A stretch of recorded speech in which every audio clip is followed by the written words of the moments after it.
कोविड-19 के उपरांत मैं समझ नहीं पा रहा हूँ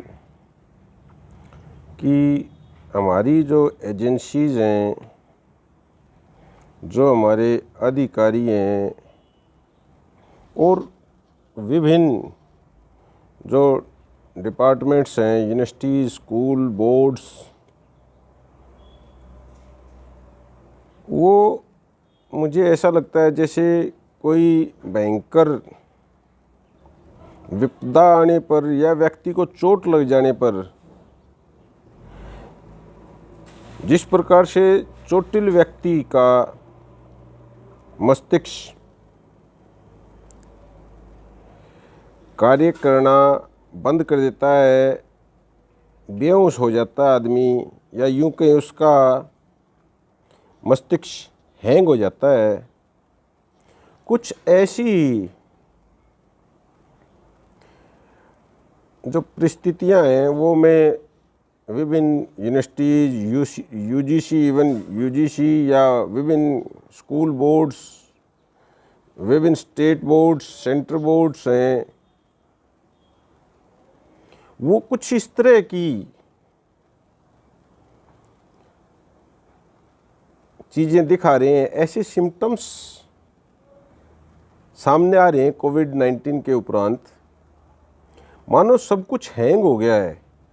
कोई इसको सही ढंग से देख नहीं पा रहा है, समझ नहीं पा रहा है, कैसे इसको हम लें, कैसे हम इसको प्लान करें। विपत्ति है, समय की वेस्टेज है।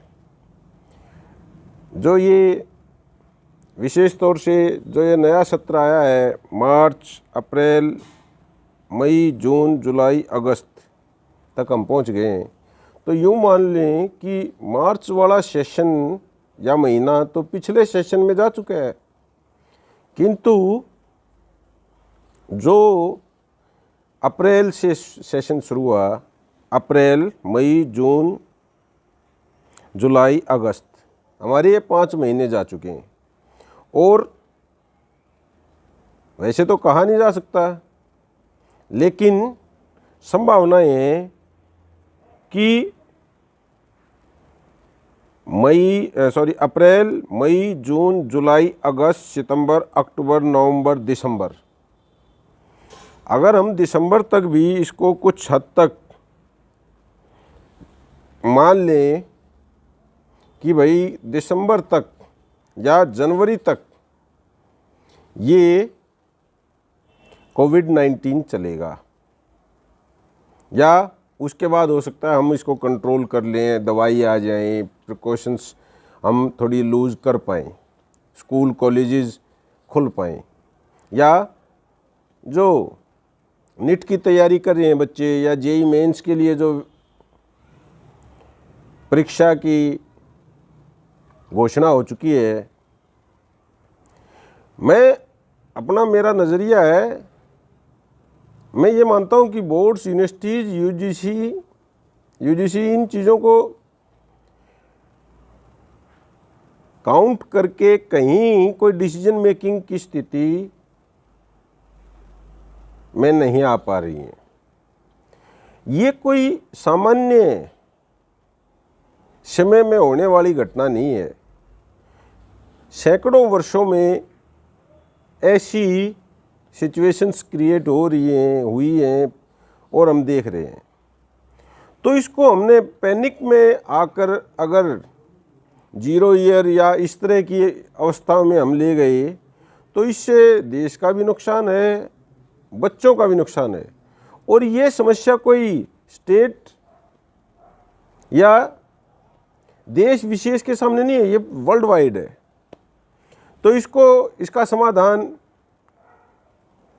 बतौर एक सामान्य से शिक्षक होने के नाते मैं जहाँ तक सोच पा रहा हूँ, तो इसको हमने दूसरे ढंग से लेना चाहिए। भाई सिलेबस कम कर दिया, हम पढ़ाना कम कर दें, या हमने कुछ सिलेबस बिल्कुल ही छोड़ दिया, ये चीज़ें ठीक नहीं है। मान लो हमारे 10 महीने गए तो हम इन 10 महीनों को एक ही साल में क्यों काउंट करके, और बाकी का कितना बच गया समय, बहुत थोड़ा समय बच गया, हम ऐसे प्लान क्यों कर रहे हैं? यूनिवर्सिटीज, यूजीसी, बोर्ड्स ऐसे इस प्रकार से क्यों सोच रहे हैं? क्या उनके पास कोई अल्टरनेट नहीं है, कोई प्लानिंग नहीं है? मैं सोचता हूँ कि इसका बेस्ट वे क्या है कि अभी आप रिलैक्स रहिए। जब विपत्ति आती है तो विपत्ति के समय में आदमी के सोचने समझने की शक्ति सामान्य अवस्थाओं जैसी नहीं रह पाती, वो पैनिक में आ जाता है, और उस पैनिक में आमतौर पर डिसीजन सही नहीं हो पाते, नहीं सोच पाते। लेकिन मेरा एक सुझाव है कि इन 10 महीनों को आप एक साल में काउंट ना करें। ये 10 महीने या हो सकता 12 भी हो जाएं, तो इसके लिए हमें थोड़ा सा प्लानिंग करनी होगी। हम अगले 5 साल जो आने वाले हैं, हर साल से 2-2 महीने इसके लिए, कोविड के लिए निकाल दें। जहां हमारा सेशन 12 महीने का होता था, हम अगले जो 5 सेशन हैं हम 0 से ही पढ़ाई शुरू करें, सामान्य क्लास लगाएं। और ये हमारे हाथ में है, ऐसा नहीं है कि ये असंभव है और मैं पता नहीं कहीं दूसरे प्लेनेट से आया हुआ प्राणी, ऐसा भी नहीं है। ये मेरी सामान्य सोच है। अगर आप इस सोच के अनुसार सोचें तो हो सकता है आप भी मेरे मत से सहमत हो जाएं। मैं जो कह रहा हूं कि 10 महीने हैं, इन 10 महीनों को एक साल में ही हमने नहीं रख देना है। ये 10 महीने, इनको हम 5 सालों में डिवाइड कर देंगे, और जनवरी से जब हम सेशन शुरू करेंगे तो केवल ये 5 सालों के लिए मैं प्लान कर रहा हूँ, तो हम अगले 5 साल जो सेशन रखेंगे वो 10-10 महीने का रख लें, और उसमें अध्यापक और मैं जो विद्यार्थी हैं वो अतिरिक्त मेहनत कर लेंगे, और जो छुट्टियां होती हैं हम उनको कम कर सकते हैं, एडजस्ट कर सकते हैं। सिलेबस कम करने की आवश्यकता नहीं होगी। 10 महीने में हम 12 महीने में परीक्षा लेते थे वार्षिक, वहाँ पर हम 10 महीने में परीक्षा ले लेंगे, और बच्चा 1 साल, उसका 10 महीने में 1 साल हो सकता है। 2 महीने कोई ज़्यादा नहीं होती, इतनी तो हम छुट्टियाँ भी कर देते हैं। और फिर अगला जो साल होगा वो भी 10 महीने का हम बना देंगे एकेडमिक ईयर। उससे नेक्स्ट तीसरा होगा वो भी हम 10 महीने का बना देंगे, उससे अगला भी 10 महीने का बना देंगे, और देन लास्ट जो 5वां बचेगा वो भी हम 10 महीने का बना देंगे। इस प्रकार से ना तो कोई सिलेबस सफ़र करेगा और ना ही कोई बच्चा सफ़र करेगा। और जहाँ तक बात है ये 10 महीने की, ये कोई भाई जिंदगी के आगे सब चीज़ बोनी है। अगर ये सृष्टि है, जीवन है, तो ये शिक्षा है, कोई काम आएगी। और अगर हमारा जीवन ही शेष नहीं रहेगा तो ये पढ़ाई किस काम की है? एक डॉक्टर के लिए सिलेक्शन कर लिया, एक इंजीनियर के लिए सिलेक्शन कर लिया, अगर वो जिंदा ही नहीं बचेगा तो क्या तो वो देश की सेवा करेगा, और क्या वो अपने परिवार की और अपनी कर पाएगा? तो पैनिक में कोई डिसीजन मेकिंग नहीं हो रही है। मैं तो ये मानता हूँ किसी प्रकार की कोई भी प्लानिंग नहीं है। बड़े बड़े अधिकारी बैठे हुए हैं, मैं सबका सम्मान करता हूँ। शिक्षा मंत्री जी हैं, उनका सम्मान करता हूँ। हमारे प्रधानमंत्री हैं, पूरे वर्ल्ड वाइड में बड़े बड़े नेता हैं। लेकिन मेरा अपना ये सुझाव है, आप माने तो बहुत अच्छी बात है, और ना माने तो भाई मैं आपके गले थोड़ी ना पड़ रहा हूँ। मैंने अपने विचार थे व्यक्त किए हैं, आपको अच्छे लगें तो रख लीजिए, नहीं तो मेरे विचार मेरी जेब में हैं।